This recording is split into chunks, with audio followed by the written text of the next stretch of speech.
In order to save the world and fulfill his destiny, a young man embarks on a quest to find the fabled Golden Fleece in Percy Jackson's Sea of Monsters. I heard there was a prophecy about me. It would seem that the prophecy was referring to our annihilation.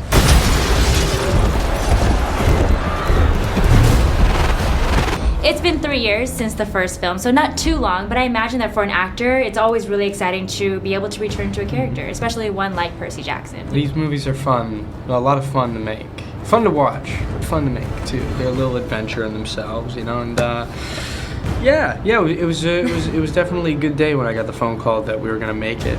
I mean, it took a few years for us to get, you know, back into this, and there were times where I thought it wasn't going to happen, so it was a surprise. Why did it take so long?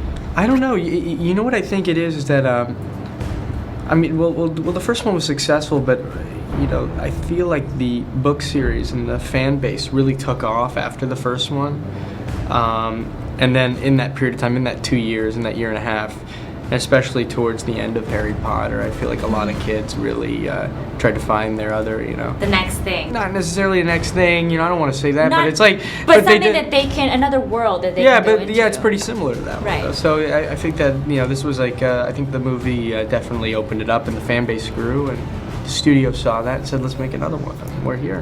Who would do this? Luke. Turns out you're not the only half-blood who's hard to kill.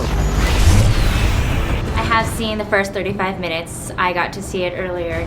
Have you seen it yet? I've seen a lot of the movie, but Okay. not like the final cut version of it, which I'm excited to see. So for our audience who hasn't seen it, can you tell them where Percy Jackson is at now? What's going on with him? You know, at the end of the first movie, Percy was the hero. He saved the day. And now at the beginning of this film, he's not the hero anymore.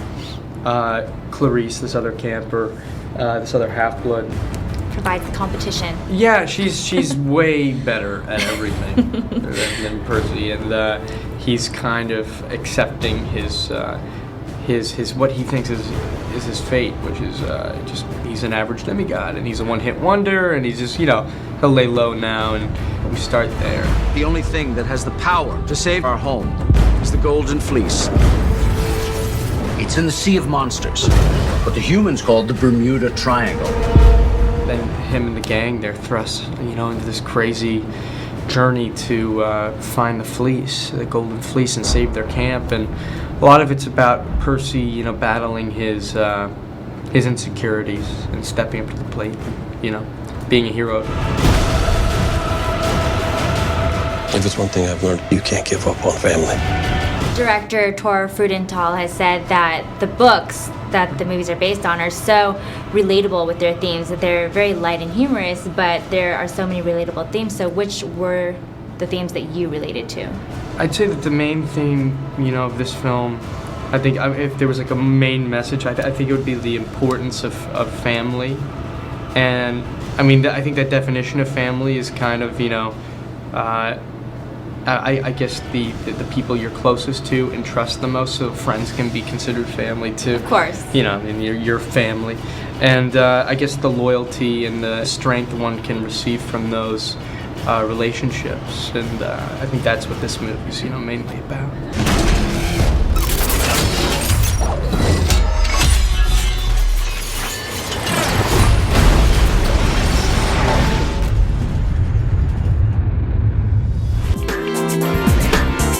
Made in Hollywood.